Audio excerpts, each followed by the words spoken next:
Yeah. Yep. Yeah, so Chris Powell said somebody lied on their loan application. somebody lied. Yes. Oh, yes, Chris, I do remember that. Someone lied. They said that they were getting down payment assistance and there was no one else in the house, and lo and behold, they got a gift for their wedding. So, yeah, that happens. So, good buyer behaviors. What are some things that are a behavior that would positively affect the loan process? I know they're all behind me, but I'll let you. Good credit. Good credit, yeah. How about asking questions? Asking questions. Yep, providing documentation promptly. Not waiting 3 weeks to get their homeowner's insurance figured out, stuff like that. One thing that people do have questions a lot is just how they should continue to use the credit. And I just say like normal. Just keep using credit like normal. Stay current on everything. Ask questions. And then you already went through a lot of these. Just these are the no-nos. So changing employment, has anybody get married on them? I had that on a VA loan like 2 years ago. Yeah, changing their marital status, any major purchases, large cash deposits, transferring money from account to account, closing credit accounts. So, they're on daily debt monitoring, but any sort of change to credit, we get notified and then have to explain. The appliances, somebody said that. Overdrawing your checking account. If you see a lot of overdrafts, that could be a problem. What was that online? Sorry, we just didn't know we were not muted. Oh, that's okay. So yes, of course, it's always great when people talk to us and we just have that open communication. It's always helpful. One question that I get a lot is, what is the difference between a pre-qual and a pre-approval? And the basic difference is just whether credit has been pulled or not, and then whether I've seen documentation or not. So in order to send out a pre-approval letter, I have to pull their credit. I have to have them filed. But just having a normal conversation with a buyer, just kind of getting a feel for where things are at, doing something maybe manually writing it down, like trying to figure out what their income is just with their stated information, that is definitely something that happens. How many people have gotten pre-approval letters where it says that they pulled their credit and it says that they were all verified, but then they really weren't? That happened to me, yeah. So it's kind of worth the wait. It's a piece of paper, right? Sometimes that happens. So making sure that credit has actually been pulled, docs have actually been looked at and verified, employment has been verified. That's all key. I know this is really small for you guys. Probably online, you can probably see it maybe a little bit better. I thought this was hilarious when I looked at this because look at this interest rate. Anybody see that? 18. 18.3.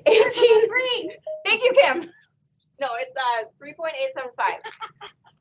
Yes, so this slide has not gotten updated for a while. But this is what a loan estimate looks like. This is what gets sent to the buyer when they first initiate the process once they're under contract. And this is standardized between all lenders, which is a move, which is a great move. So it helps people look around and shop, but it's just the major points on this. If you haven't seen this before, is that it's going to have their names, the purchase price, the subject property. It's going to have whether they're locked or not. It's going to say that they are or they aren't. If they are, it'll give the date that they're locked through. It's going to get the loan amount, their interest rate. It's going to break down PMI. It's going to break down their payments. It's going to have, this is one question that I get a lot that I think it's good for you guys to know, is this second to the last row says it's $8,054 for the estimated closing costs. And that is actually in that total, that $16,000 total. And sometimes people will think it's over and above the $16,000. So that's just something good to know if a buyer calls you and they're freaking out. That's probably exactly what they're doing, because that happens every once in a while. The second page of this document gives a breakdown of fees.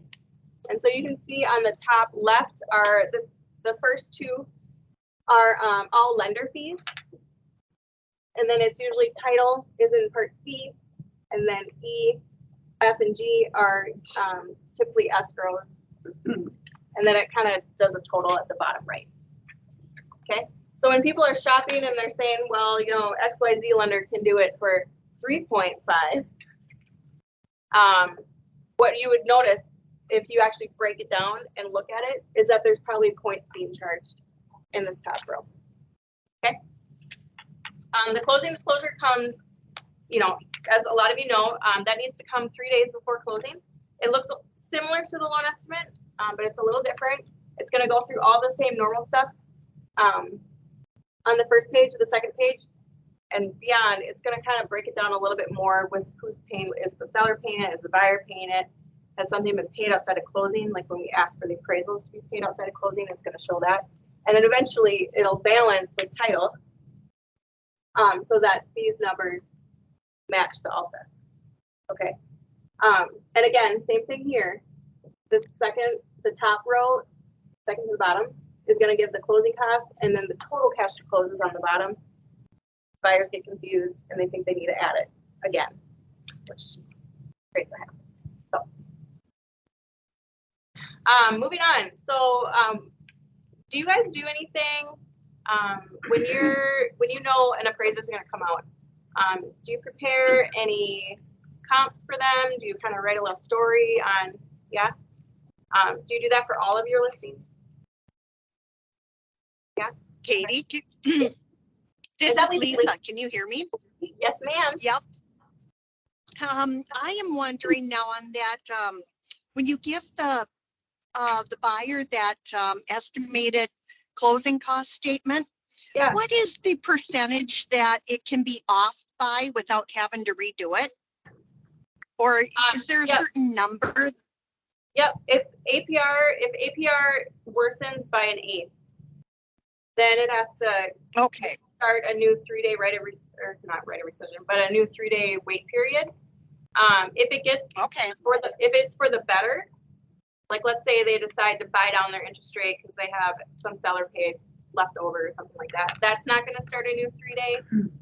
If it gets worse, is where it would have that happen.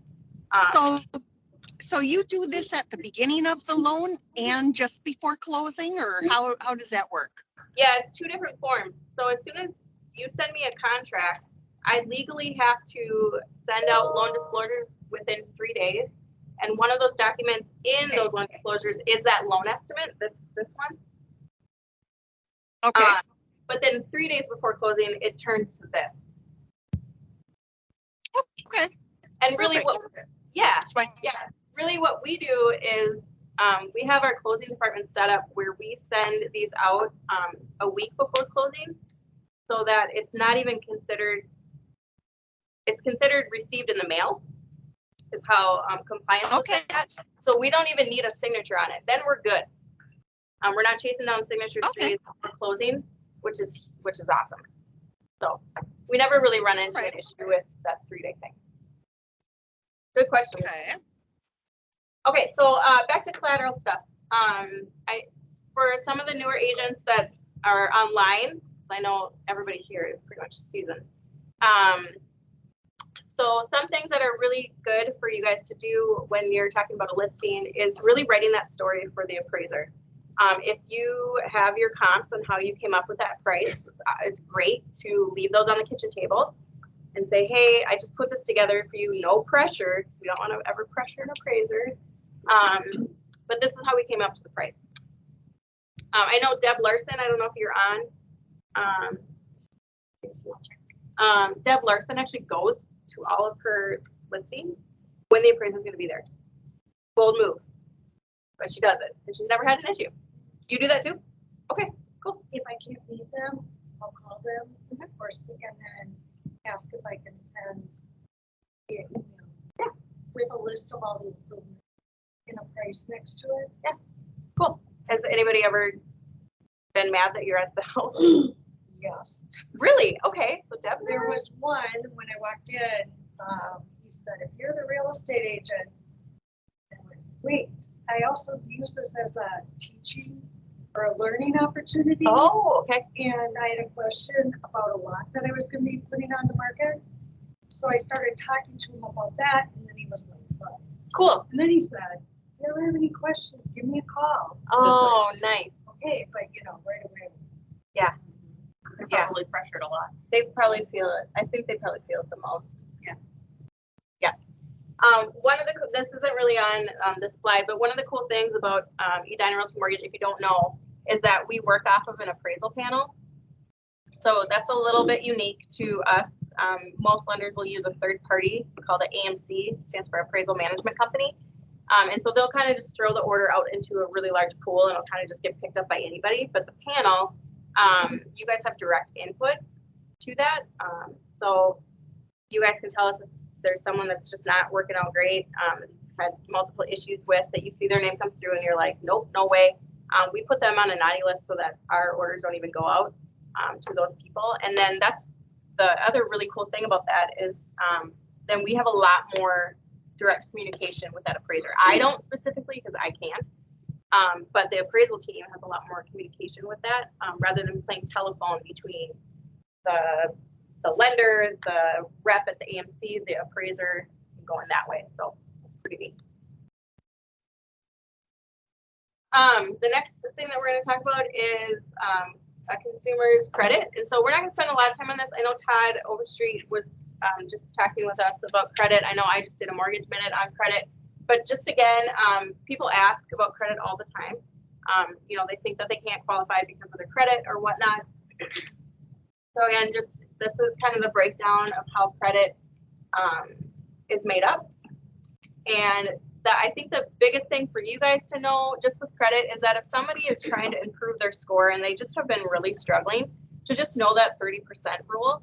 So if they have revolving credit cards and they're, let's say all of their limits are, they combine to 10,000.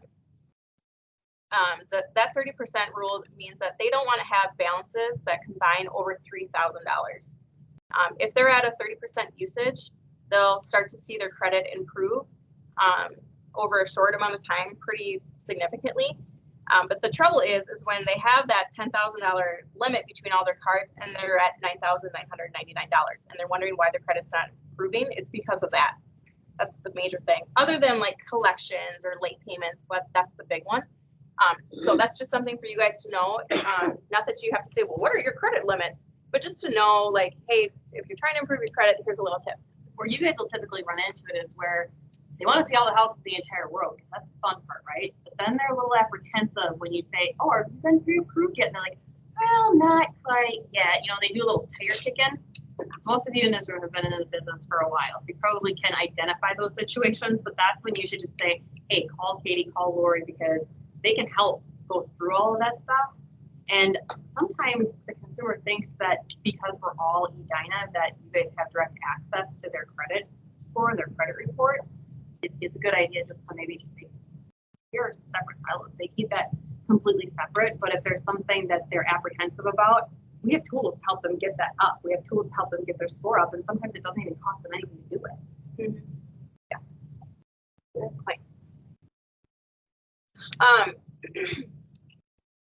So we kind of already talked about this, but it's just good for you guys to know a little bit about your credit.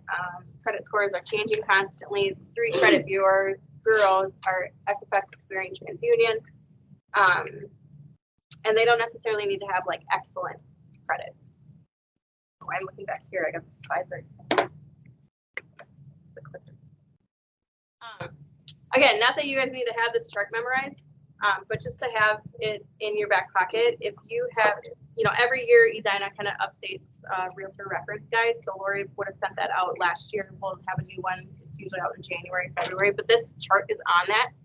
Highly recommend that when that chart comes out, you laminate it. I know that's what a lot of my agents do. Is they laminate that sucker. They have it in their folder. They have it in their office so that they just can pull it out. Because there's a lot of information. This chart is one of the things on there, and also seller paid contributions is on there, and a bunch of different things. So. But not that you need to have this memorized, but just to kind of see what the waiting periods are for different things that have happened to people. And then a lot of them will give like a little, in extraordinary circumstances, maybe this goes from 4 to 2. There is really no extraordinary. Have you ever had anything be extraordinary? I never have. I have not. Yeah. It's not, I don't even know why they have that on it. They should, it's misleading.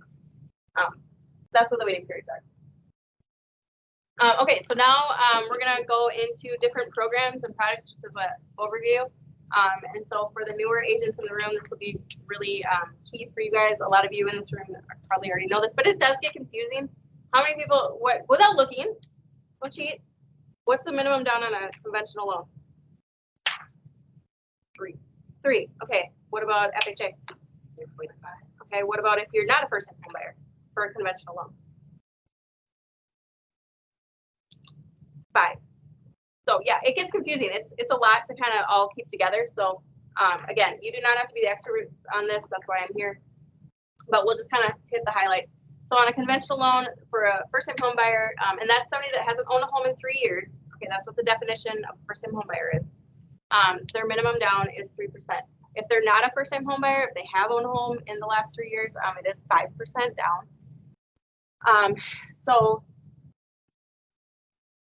what that 500, what does that mean? Oh, look at that.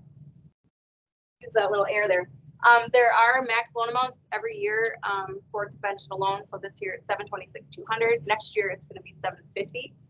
It wasn't that long ago that they were like 400, just maybe 4 years ago. So it's really jumped up. This is the smallest jump that we've seen in a long time, going to 750. There are fixed terms on that. There are ARMs.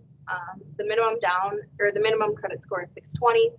And then a good kind of rule of thumb for those is a 30-day close for that.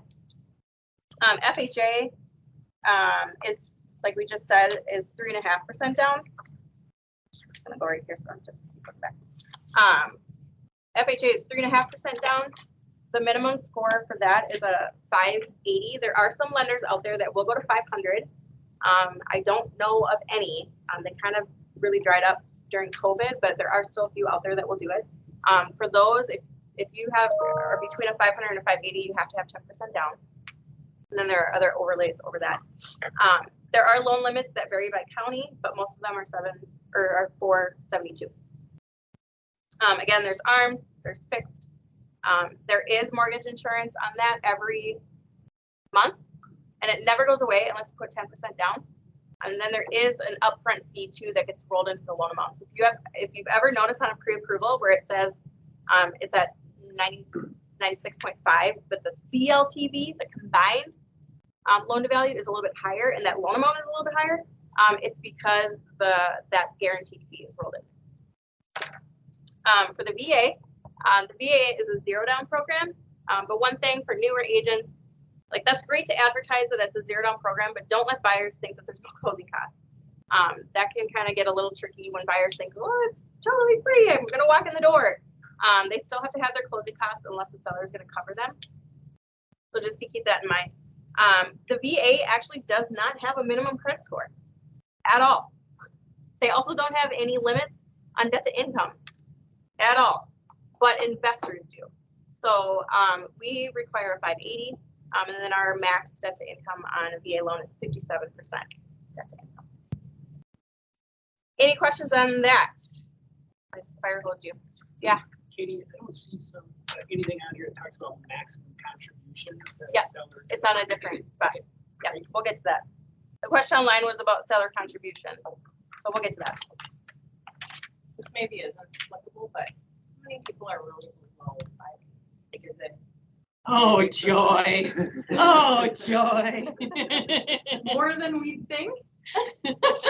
Well, the average in Minnesota, what did we just learn from Todd, is like 714 or 730. I think for Wisconsin it's 714 and Minnesota is like 730 something. So like on average, our scores are much higher than down in the south.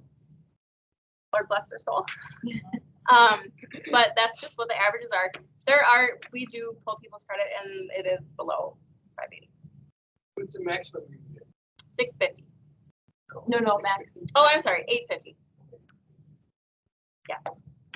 But we do sometimes feel like, it's kind of weird. We do sometimes see the cyclical credit scores, and typically like the 580s will start coming out in January and Yes. February. Yes, they do. Because they're getting a little tax refund. Yep. And they all want to see what they can do. Yep. So if you have people in the works right now that are looking to buy a house, get them in here early and we can work on a credit score so that when they do have those tax returns, we can then put that to good use. Yeah. Okay, moving on, USDA. So USDA is a great program. It has to be outside of the metro area. It has to, for those online that are in Eau Claire, it has to be outside of Eau Claire. It has to even be outside of Chippewa. For the metro area, it has to be outside, well outside of the 694 ring. Even Forest Lake, there's only one small corner of Forest Lake that is in a USDA eligible area. But it has to basically be that far out of the city, all around the metro. It is a zero down program. They still do have their closing costs, so just kind of give that as a caveat. There are income limits on that, and it goes by person. So you'll see on the big chart of income limits, it's 1%, 2%, 3%, and so on, and then it just gradually goes up. And because it is an income-based program, we are looking at the entire household income, which means that if there are two buyers, and one's on the loan, one's not, I still have to get all of their income documentation to make sure that they're under the income limit together. So that's one thing to keep in mind. And which is why Chris put in that chat that someone lied on their, this was actually, it wasn't USDA, it was WIDA. But same concept, you know, they were saying that they're gonna be the only ones living there. Well, then lo and behold, they just got a gift for their wedding, which means that they weren't gonna be the only one living there. So if you're gonna lie to me all the way through. Is this recorded? Anyways, so that's USDA. We do have jumbo loans.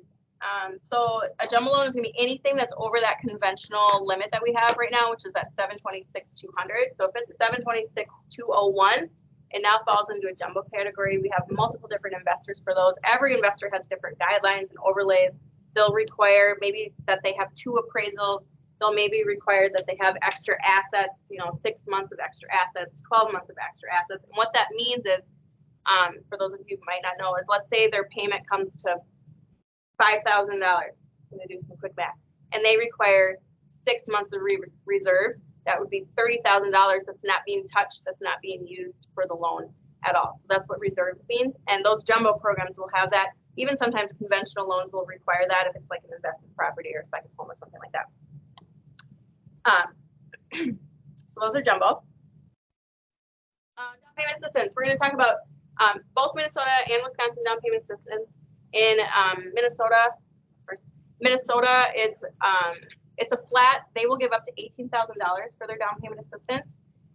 They do require that $1,000 is contributed by the buyer at a minimum. And again, that does have income limits, and it does have purchase limits. So you can see that behind me.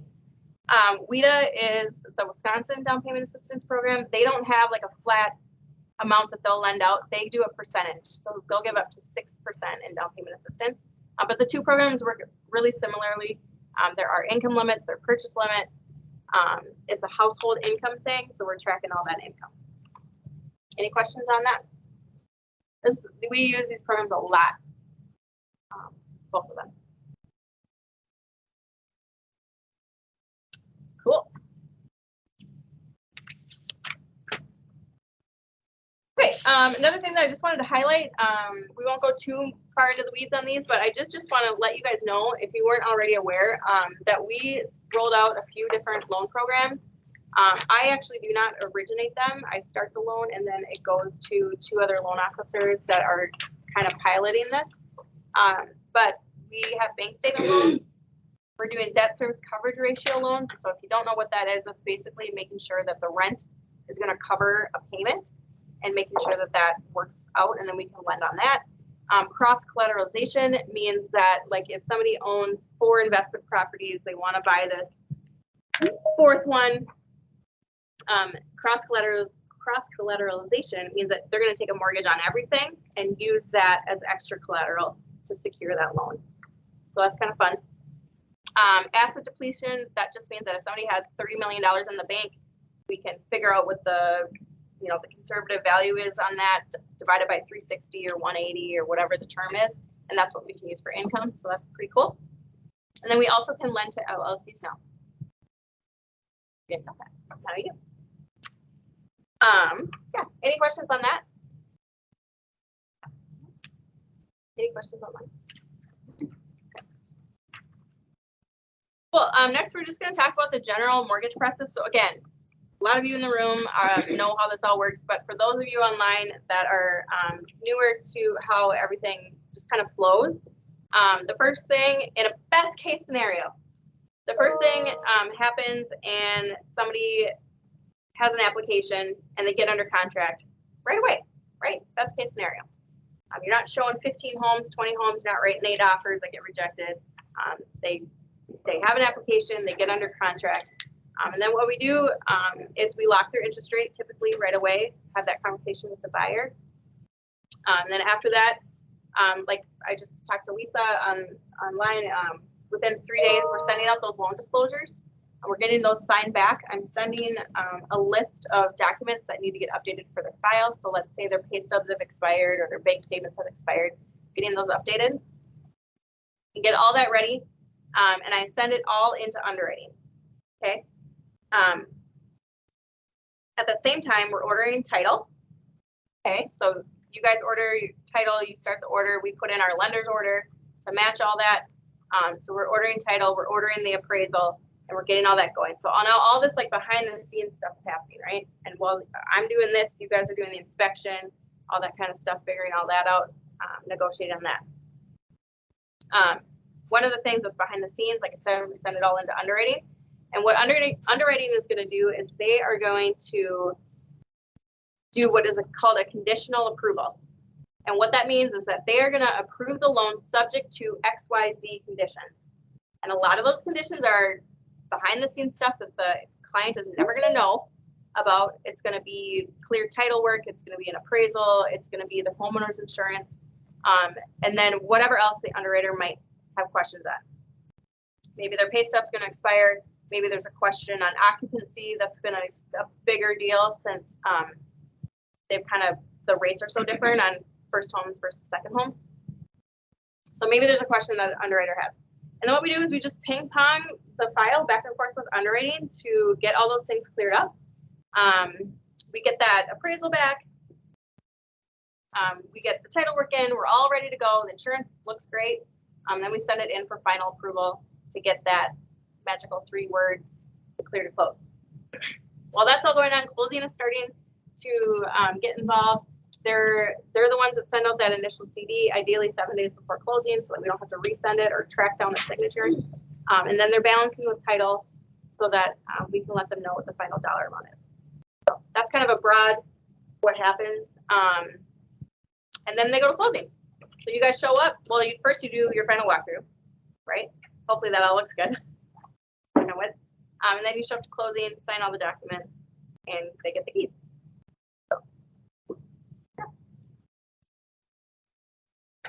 Okay, so just real quick, we're gonna look at what is required when I do a pre-approval, what's kind of typical. So this list used to be really long. Now it's really simplified over the last couple of years. I no longer need tax returns for everybody.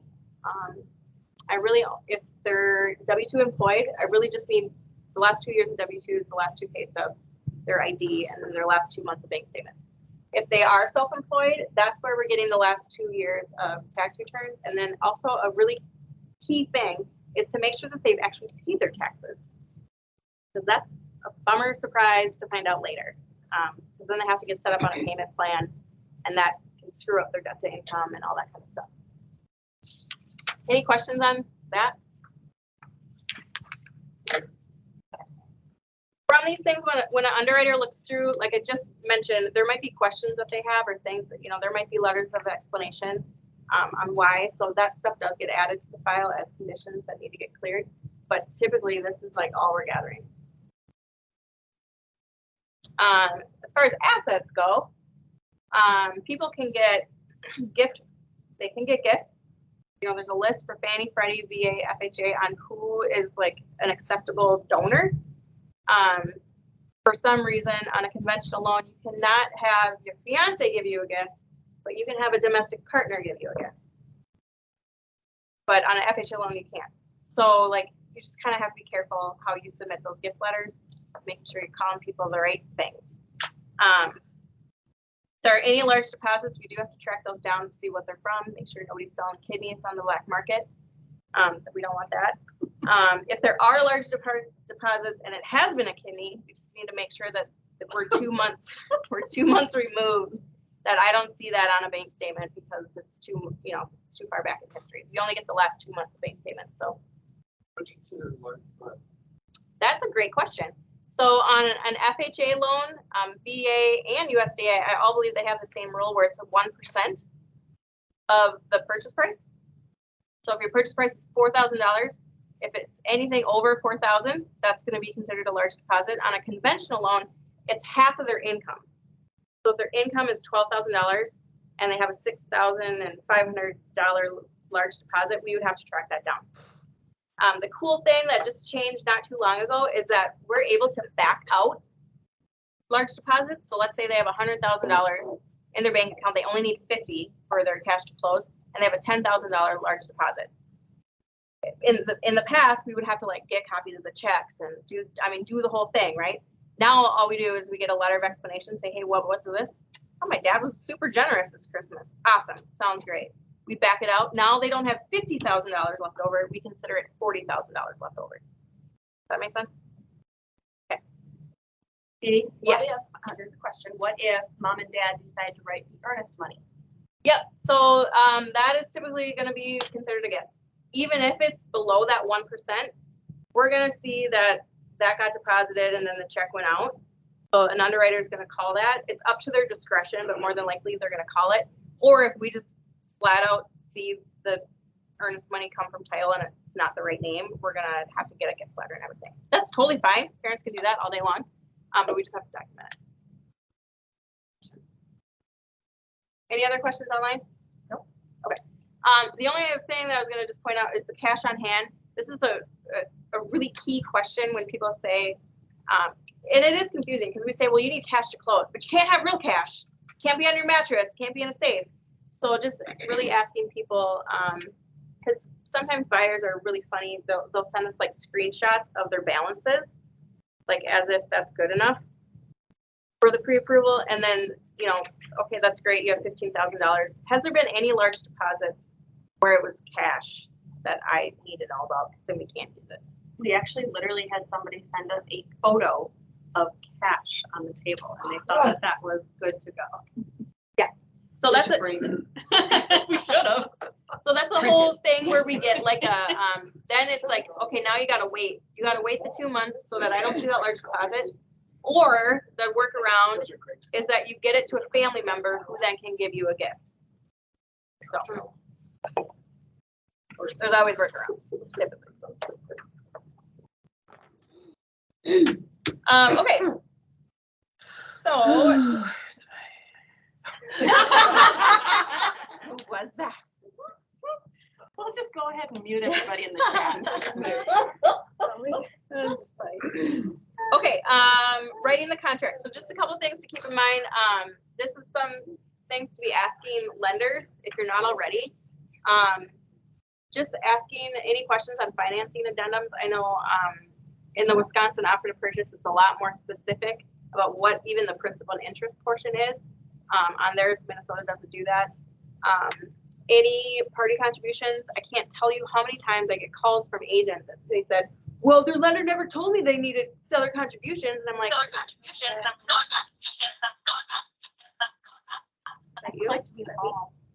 I'm sure I'm so muted with the Okay. Oh, so it fixed itself. So just making sure, following up and asking that. I know when I send out a pre-approval letter, if they ever need seller contributions, it's like highlighted in yellow, and it's like, Faith, take note, make it pretty obvious. But that doesn't always happen for people. So just that's something to ask about. Any sort of finance contingencies, if you're going to put a date on there for a written statement, or you're putting 12 days on there for the Wisconsin offer to purchase, just making sure that a lender can actually perform. That would be a good idea. Asking whether they're going to be contingent or not contingent, also a good thing. That is actually that is in our pre-approval. So you'll see that on the pre-approval letter whether it's contingent or not, but it's, again, always good to just follow up and ask. And then just to know if there's any down payment assistance involved, because there's those extra lines for that. Any questions? Nothing in the chat. Cool. Okay, things to avoid writing in a contract. This catches people all the time. So having the incorrect property address in there. It's an easy mistake to do. It happens. We're human. But just making sure that between myself, title, insurance, somebody, you know, is bound to find that out. If you're listing any personal property, that's gonna transfer with the property. Fannie and Freddie have loosened up a little bit on this, but still, like, best practice is to put it in a bill of sale that I never see. If you aren't using me, shame on you. But you know, if somebody sends me an entire packet of their purchase agreement, I'm scrubbing that thing. I'm like taking out the disclosures. I'm taking out a bill of sale. I'm taking out all the stuff that an underwriter never needs to see. But not every lender, not every loan officer knows to do that. So best practice is just to take it out. Just make your lives easier. Take it out, because you don't need some underwriter to look through that and say, all right, well, on these disclosures, it said that there was a crack in the roof, and you know, now you need to get some contractor up there in the peak to see what's going on. So just take out those disclosures. The only thing for my Wisconsin people online, WIDA always requires to see the disclosures. There's no way around that. Even if it's not on page 10 of the contract on that line, even if you don't have it in there, they'll still ask for it because they know that they're done. So there's no way around that. Here's a question online. Are play sets getting better with being included yet? Yeah, I'd say. That's fine.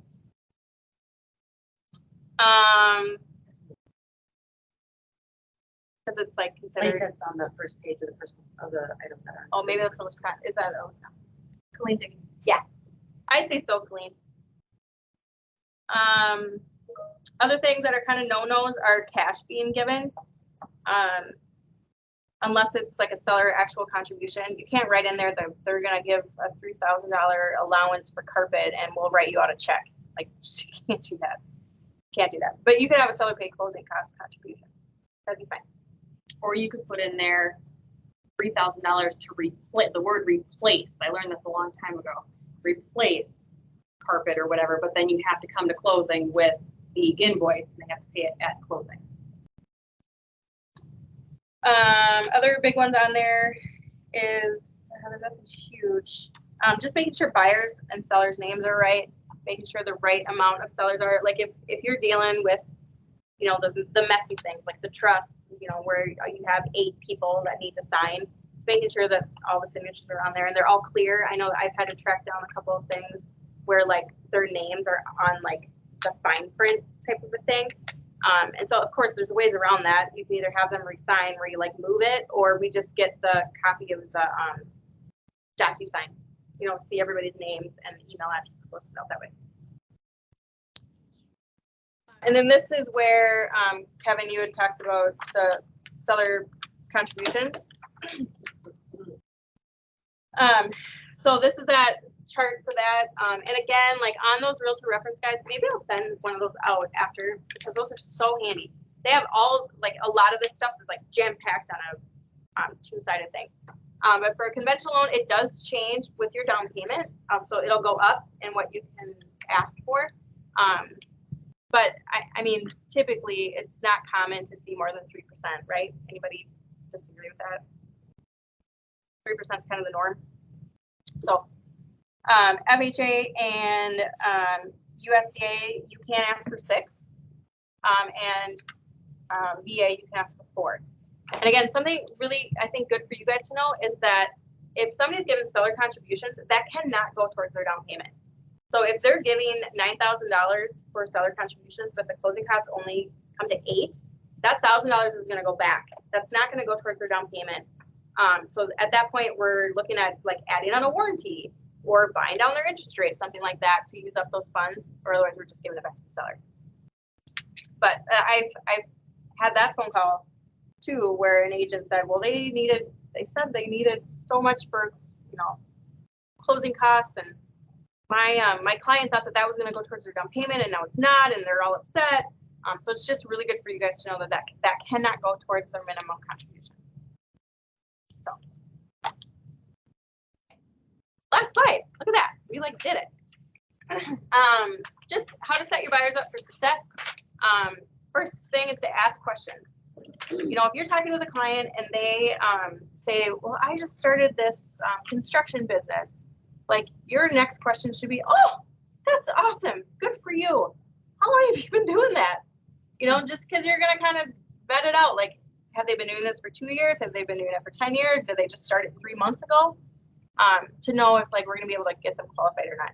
Now, again, like I wouldn't give anybody any sort of like, oh, well, no, you need to be doing it for 2 years. Because, you know, maybe there's the bank statement program that we could use where we're going off for 12 months of bank statements, something like that. But it's just good for you guys to know like the questions that you should be asking, or just to kind of give you some more information on them. Asking other important questions like, you know, if they mention that they're divorced, you know, ask, or they're going through the divorce process, you know, obviously be really gentle with that. You don't want to just be like, wow, Katie said. But, you know, just say, well, how far along are you in the process? Do you know when the divorce is going to be final? You know, like, do you have you been talking with lawyers? All that kind of stuff, because ideally we like to have the divorce final and recorded by a judge, but there's other ways around that too. So just for you guys to kind of get some of that information from your buyers. Other things to set your buyers up for success, and honestly set you guys up for success, is to put the co-branded stuff in your buyer books. It's a really easy way to just start that next conversation. Oh, and this is what I know about mortgage. I know enough to be dangerous. Here's Katie's information. But to have those things in there so that you're kind of going through that mortgage roadmap with them, that they're not trying to see 10 homes without getting pre-approved, that they're not writing offers without getting pre-approved first. That happens more than you think. So just kind of setting everybody up for success and not on some time crunch. And then again, obviously then just getting pre-approved early, that goes hand in hand. And then also if there's anything just funky or weird, I encourage everybody to get underwritten ahead of time, especially if there's something funky going on. Like if something just doesn't smell right, I have no problem telling people like, I'm not giving you a pre-approval until you go through underwriting, because that doesn't look good on me. That wastes your time. So I have no problem telling people that at all. Yeah. Okay, so if you go through underwriting ahead of time and it takes a while to find a house, how long does that last? Yeah, good question. So the commitment letter runs hand in hand with that credit report. And a credit report lasts for 4 months. So at the end of the 4 months, if they haven't found something, we just ask them if they want us to update their credit report, and we can do soft pulls now, but we can't do that if they're an op. So I'm gonna say we can do soft pull, but we can't. When she says opt, that means after we submit it. Yeah, so it'd be 4 months, and then we just pull it again if they haven't found something. Yeah. Good question. Yeah, that's honestly the ways you can set yourself up and your buyers up for success. FHA and VA loans on associations. Uh-huh. I guess I was under the impression that only FHA was needing approval, but VA, they run in tandem together. Or It's separate? 2 separate lists. Yep, Okay. so VA has a website, FHA has a website of what's approved. FHA will sometimes allow, like, they'll make exceptions where like 10% can have FHA loans.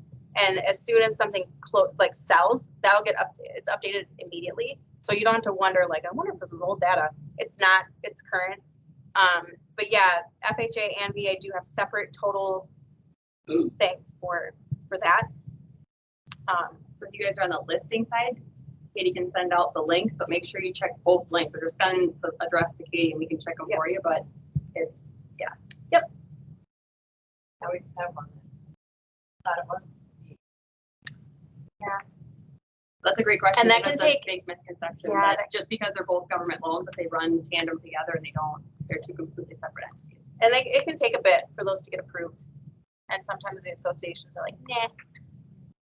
Is there ever, okay, I had a property for sale and somebody came in and they did a spot, the right terminology. About approval. Yeah, the association wasn't FHA approved, but they were able to do an FHA loan just on the one property. Yep, that's exact, so those are the exceptions. They'll say like, you'll look up on their website and you put in a zip code, you put in whatever, St. Paul zip code. And it'll list all the associations and then it'll tell you which ones will allow for like the exceptions and then what they're already at. So sometimes there's no room for any more. Yeah. Yep. Good question. All right, any other questions? Any questions online? Any There's questions one here? more question online. If buyers have locked but contingent on home sale and home is not under contract a month later, since rates have come down some and it hasn't closed, do the buyers have the options on the rate? Yeah. So there are different float down options. The lock desk has a policy on when they can float down and when they can't. And so we work with the lock desk on that if it's a possibility. If the lock needs to get extended though, like let's say the sale, all of a sudden they get under contract and the closing date is going to be after their lock is supposed to expire, we would have to extend that lock. You don't want to have to let a lock go and then think that you can get today's pricing. Like that's not how that works. You would get what's called worst case pricing, which is like really ugly. It's probably like, I don't know, probably 8% today. Plus a half a point. So it's not something that a buyer ever wants to do. They don't want to like have this conception in their head that they can just let their lock go and lock the next day at a lower rate. That's not what happens. So you work with the lock desk to see if rates have come down to float down. And it might not be like dollar for dollar, just being completely honest. I mean, if all of a sudden like your commissions had to get cut, would you all of a sudden like go to 3%? Like you just can't do that. So we just work with the lock desk on what we can do and what we can get the float down to. And then if it has to get extended, there's extension fees for that. And so there's either like per diem extension fees, or it can go out a week or two or a month if you have to, and those all have different rates for them. So if you let a locked rate expire, why do you have to pay more to lock? Because that's the investor's fee. So think of it like when you buy stock. You're buying stock, you're agreeing to buy stock at a certain price on a certain date. You click that, yep, I agree to buy that stock. If the stock goes down the next day, is your stockbroker going to give you that lower rate? Probably not. Well, let me ask you this. If you're locked on one home, but the sale falls through. Totally different. Fine. Okay. Totally It's a different. whole The lock different would fight. stick with the property, not, the Yeah. buyer. yep, that's a great question. But you're not like relocking. If somebody has to extend their lock, we don't call it relocking. It's not like you're It's an extending the lock. Yeah. Yep. Thank you. Cool. And thank you for breakfast. Yeah. Whew. Delicious. That was a lot. Good job, everybody. Way to stick with it. Everybody online. Appreciate you all. Yeah, thank you for your time. Thank you. Thanks, Kevin. Remember 1 o'clock business planning part 2 will be on, so if you want to join us. Kevin, is that going to